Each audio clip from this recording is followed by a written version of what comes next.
Pen drive ಪಾಪಕೂಪದಲ್ಲಿ Revanna and family ಫಜೀತಿಗೊಳಗಾಗದೆ ಇವಾಗ ಹೊಳೆನರಸೀಪುರದ ನಿವಾಸಕ್ಕೆ ಎಸ್ಐಟಿ ಟೀಮ್ ಆಗಮಿಸಿದೆ. ಯಾಕಂದ್ರೆ ನಿನ್ನೆ ಎಸ್ಐಟಿ ಅಧಿಕಾರಿಗಳು ಭವಾನಿ ರೇವಣ್ಣ ಅವರನ್ನ ವಿಚಾರಣೆಗೆ ಹಾಜರಾಗಿ ಅಂತ ಸೂಚನೆ ಅಂದ್ರೆ ನೋಟಿಸ್ ಅನ್ನ ಕೊಟ್ಟಿದ್ರು.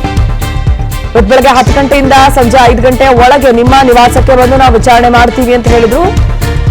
ಭವಾನಿ ರೇವಣ್ಣ ಅವರನ್ನ ಚಿನ್ನಾಂಬಿಕಾ ನಿವಾಸಕ್ಕೆ ಇನ್ಸ್ಪೆಕ್ಟರ್ ಶ್ರೀಧರ್ ಆಗಮಿಸಿದ್ದಾರೆ.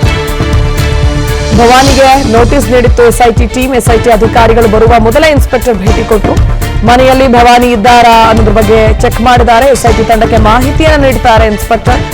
ಮನೆ ಮುಂಭಾಗ ಕಾರಿನಲ್ಲೇ ಕುಳಿತುಕೊಂಡಿದ್ದಾರೆ ಎಸ್ಐಟಿ ಅಧಿಕಾರಿಗಳು. ಪೆನ್ಡ್ರೈವ್ ಪಾಪಕೂಪದಲ್ಲಿ ರೇವಣ್ಣ ಅಂಡ್ ಫ್ಯಾಮಿಲಿ ಫಜೀತಿಗೊಳಗಾಗಿದೆ. ಮನೆ ಮುಂಭಾಗ ಕಾರ್ನಲ್ಲಿ ಕುಳಿತುಕೊಂಡು ಎಸ್ಐಟಿ ಅಂಡ್ ಟೀಮ್ ವೇಟ್ ಮಾಡ್ತಾ ಇದೆ. ಕಾರಣ ಮೇ 15ರಂದು ಭವಾನಿ ರೇವಣ್ಣ ವಿಚಾರಣೆಗೆ ಸಹಕರಿಸ್ತೀನಿ ಅಂತ ಒಂದು ಲಿಖಿತ ಪತ್ರದ ಮುಖೇನ ಪತ್ರವನ್ನ ತಲುಪಿಸಿದ್ರು. ಅದರ ಹಿನ್ನೆಲೆಯಲ್ಲಿ ನಿನ್ನೆ ಎಸ್ಐಟಿ ಅಧಿಕಾರಿಗಳು ಬೆಳಗ್ಗೆ 10 ಗಂಟೆಯಿಂದ ಸಂಜೆ 5 ಗಂಟೆ ಅಂದ್ರೆ ಇವತ್ತು ವಿಚಾರಣೆಗೆ ಹಾಜರಾಗಿ ನಾವೇ ನಿಮ್ಮ ನಿವಾಸಕ್ಕೆ ಬಂದು ವಿಚಾರಣೆ ಮಾಡ್ತೀವಿ ಅನ್ನೋ ನೋಟಿಸ್ ಅನ್ನ ರವಾನೆ ಮಾಡಿದ್ರು. ಆದ್ರೆ ಈಗ ಭವಾನಿ ರೇವಣ್ಣ ಮನೆಯಲ್ಲಿಲ್ಲ ಅನ್ನೋದು ಬೆಳಗಿನವರೆಗಿನ ಮಾಹಿತಿಯಲ್ಲಿ ನಾವು ಗಮನಿಸಿದ್ವಿ. ನಮ್ಮ ಪ್ರತಿನಿಧಿ ನೇರವಾಗಿ ಅವರ ಮನೆಯ ಮುಂಭಾಗದಿಂದ ಅಪ್ಡೇಟ್ ಅನ್ನ ಕೊಟ್ಟಿದ್ರು. ಈಗಲೂ ಕೂಡ ಇನ್ಸ್ಪೆಕ್ಟರ್ ಶ್ರೀಧರ್ ಬಂದಿದ್ದಾರೆ. ಭವಾನಿ ಇದ್ದಾರಾ ಇಲ್ವಾ ಅನ್ನೋದನ್ನ ಅಪ್ಡೇಟ್ ಮಾಡ್ತಾರೆ. ಅದಾದ ಬಳಿಕ ಎಸ್ಐಟಿ ಟೀಮ್ ಮುಂದೆ ಏನ್ ಮಾಡಬೇಕು ಅನ್ನೋದನ್ನ ನಿರ್ಧರಿಸುತ್ತೆ. ಮನೆ ಮುಂಭಾಗದ ಕಾರಿನಲ್ಲಿ ಕುಳಿತು ಕಾಯ್ತಾ ಇದ್ದಾರೆ. ಭವಾನಿ ಇದ್ದಾರಾ ಇಲ್ವಾ, ಎಲ್ಲಿ ಹೋಗಿದ್ದಾರೆ ಹಾಗಿದ್ರೆ ಅನ್ನೋ ಮಾಹಿತಿಯನ್ನ ಕಲೆ ಹಾಕ್ತಾ ಇದ್ದಾರೆ.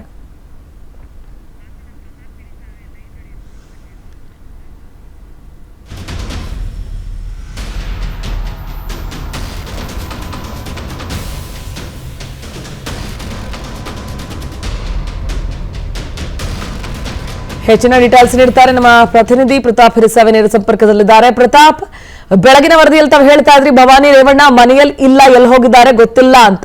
ಬಟ್ ಈಗ ಇನ್ಸ್ಪೆಕ್ಟರ್ ಬಂದಿದ್ದಾರೆ. ಭವಾನಿ ಅವರು ಇದ್ದಾರಾ ಇಲ್ವಾ, ಏನಾಗ್ತಾ ಇದೆ ಅಲ್ಲಿ ಲೈವ್ ಅಪ್ಡೇಟ್ಸ್ ನೀಡ್ತಾ ಹೋಗೋದಾದ್ರೆ?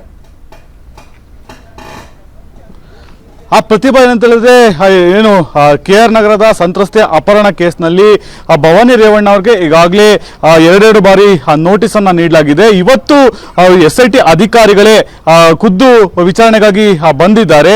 ಸ್ವತಃ ಭವಾನಿ ರೇವಣ್ಣ ಅವರು ಮೇ 15ನೇ ತಾರೀಕು ಒಂದು ಪತ್ರವನ್ನ ಬರೆದು ಮನವಿಯನ್ನ ಮಾಡ್ಕೊಂಡಿರ್ತಾರೆ. ನೀವು ಯಾವತ್ತೇ ಬಂದ್ರು ನಾನು ವಿಚಾರಣೆಗೆ ಸಿದ್ಧ ಇದ್ದೇನೆ ಅಂತ ಹೇಳಿ ಪತ್ರವನ್ನ ಬರೆದಿರ್ತಾರೆ. ಅದಕ್ಕೆ ಒಂದು SIT ಅಧಿಕಾರಿಗಳು ನೋಟಿಸ್ ಅನ್ನ ನೀಡಿದ್ರು.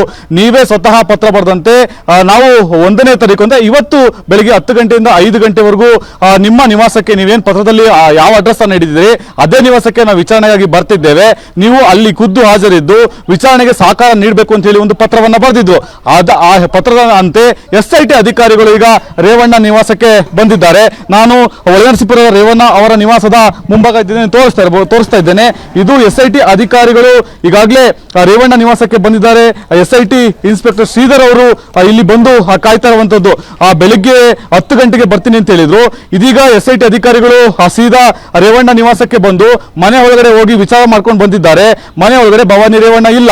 ಹಾಗಾಗಿ ಆ ಗೇಟ್ ನ ಮುಂಭಾಗ ಒಂದು ಬೊಲೆರೋ ಜೀಪ್ ನಲ್ಲಿ ಬಂದು ಕೂತ್ಕೊಂಡು ಭವಾನಿ ರೇವಣ್ಣ ಅವರಿಗೋಸ್ಕರ SIT ಅಧಿಕಾರಿಗಳು ಕಾದು ಕುಳಿತಿದ್ದಾರೆ. ಭವಾನಿ ರೇವಣ್ಣ ಮಾತ್ರ ಇಲ್ಲಿವರೆಗೆ ಬಂದಿಲ್ಲ. ಅಂದ್ರೆ ಅವರೇ ಮನವಿ ಮಾಡ್ಕೊಂಡಂತೆ ನಾನು ಇದೇ ನಿವಾಸದಲ್ಲಿ ಇರ್ತೇನೆ ಅಂತೇಳಿ ಮನವಿ ಮಾಡ್ಕೊಂಡಿದ್ರು. ಆದ್ರೆ ಭವಾನಿ ರೇವಣ್ಣ ಅವರು ಇಲ್ಲಿವರೆಗೂ ಕೂಡ ಬಂದಿಲ್ಲ. ಒಂದ್ ಕಡೆ ಅವರು ಜಾಮೀನು ಅರ್ಜಿ ಕೂಡ ವಜಾಗಿದೆ. ಜಾಮೀನು ಅರ್ಜಿ ವಜಾಗಿದೆ. ಒಂದ್ ಕಡೆ ಬಂಧನದ ಭೀತಿ ಕೂಡ ಎದುರಾಗಿದೆ.